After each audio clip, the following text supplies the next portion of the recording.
नमस्कार जय जगन्नाथ आपण समस्त स्वागत करुचे आम यूट्यूब चैनल को। आज वीडियोटी आम नहीं आसीचु मकर संक्रांति उपलक्षे स्पेशल आरिसा पिठा जोटा कि आम बनीचु गुड़े। आरिसा पिठा होचे ओडिशार गोटे पारंपरिक पिठा। ए पिठा बनेबाटा बहुत ही सहज जदि आपणकर भागमाप ठीक ठाक रहिला तो। जदि भागमाप एपट सेपट हो जिवो ताहले पिठा हेले से बहुत टाण हो नहले से तेल रे खोली जीवो। जदि आमे पिठा को खोली की देखिबा ताहले से भीतर देखंतु केते नरम देखा जाउची हेले ऊपरु पूरा क्रिस्पी अछि। काहाको पिठा नरम खाया को भल लागे तो काहाको कुडुकुडिया। तो एई नरम आ कुडुकुडिया रो कॉम्बिनेशन आसीबो गुड़र पागरे। जदि गुड़र पाग आपणकर ठीक रहइबो ताहले आपणक पिठा भी परफेक्ट आसीबो। ताहले आजर वीडियो रे आमे आपणक सहित शेयर करिया को जाउछु आरिसा पिठा जोटा कि आमे बनेबा गुड़रे।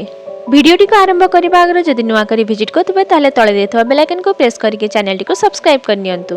आ वीडियोटी जदि भल लागे ताले लाइक करंतु शेयर करंतु। चलंतु आ देरी न करिके आरंभ करबा आजर वीडियो गुड़ तियारी आरिसा पिठा।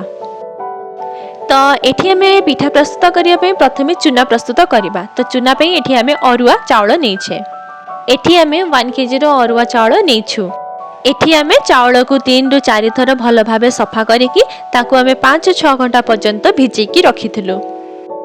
चावल भिजी गला परे ताकू आमे गोटे जालुनी रे छाणी की रखिछु जेमिति की पानी पूरा पूरी निगडी की बाहर जीवो। एठी पानी भल भाबे निगडी जीवा पई एठी आमे आउ आधा घंटा पर्यंत छाडी देइथिलु। एबे हमर पानी पूरा पूरी निगडी जाईची। चलंतु एबे आमे चावल को पेसी दबा। देखंतु एठी हमर चावल पेसा पूरा पूरी रेडी हे साची। एबे आसंतु ताको गोटे चालुनी रे आमे चले दबा।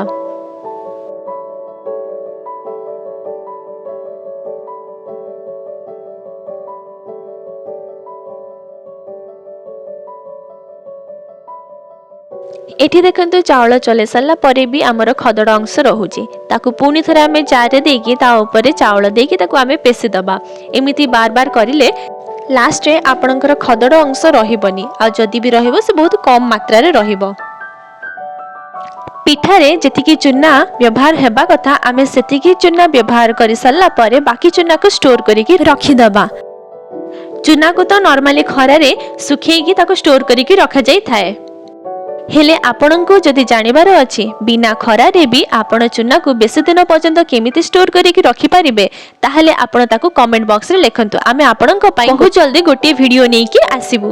एठी देखंतु पिठा पे हमर चूना एबे प्रस्तुत हे सारिछि। एबे चलंतु आमे गुड़ को ग्रेट कर दबा। एमिति करले गुड़ बहुत जल्दी मिलै जिवो। तापरे एबे गोटे कढ़ाई रे आमे गुड़ को पकेकी हाफ कप पानी देकी ताको आमे फुटीबा को छाड़ी दबा। देखंतु एबे हमर गुड़ फुटी आसलानी। तापरे एठी हमें इलायची पकेकी ताकू टिके डेरी पंत फुटिया को छाड़ीबा। एबे चलंतु देखिबा पाग हेला कि नै। गोटे गिना रे आमे पानी नेकी ता ऊपर गुड़ को पकेबा। देखंतु हाथ रे उठेबा टाइम रे एठी गोला होनी ता माने हमर पाग हेइनी। जदि आपण पिठा को नरम करिया पे चाहुतबे ताले एई समय रे ही आपण चूना पकी पारिबे।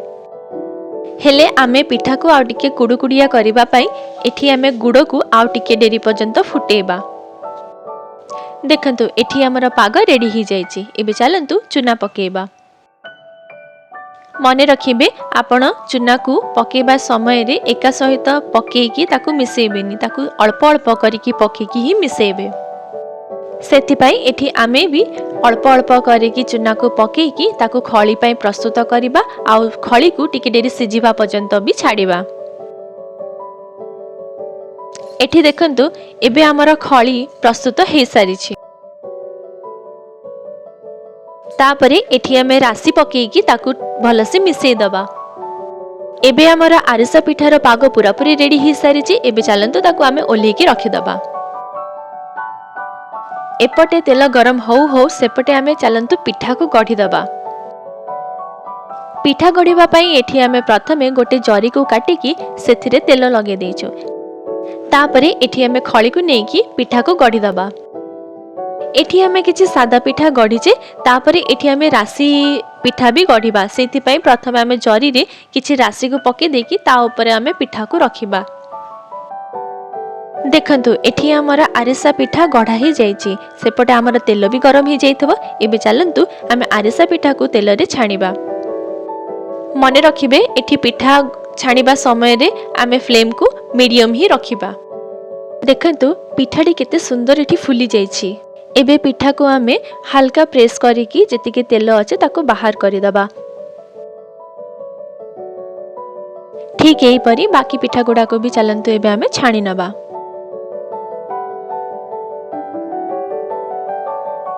देखंतु एठी एबे हमर पिठा छणा सरिला। फ्रेंड्स एबे तो हमर पिठा भी छणा सरी गला। एबे चलंतु प्लेटिंग करिबा। हमर एठी 250 गुडा रे पाखा पाखी 15 रु 16 टी पिठा हैला।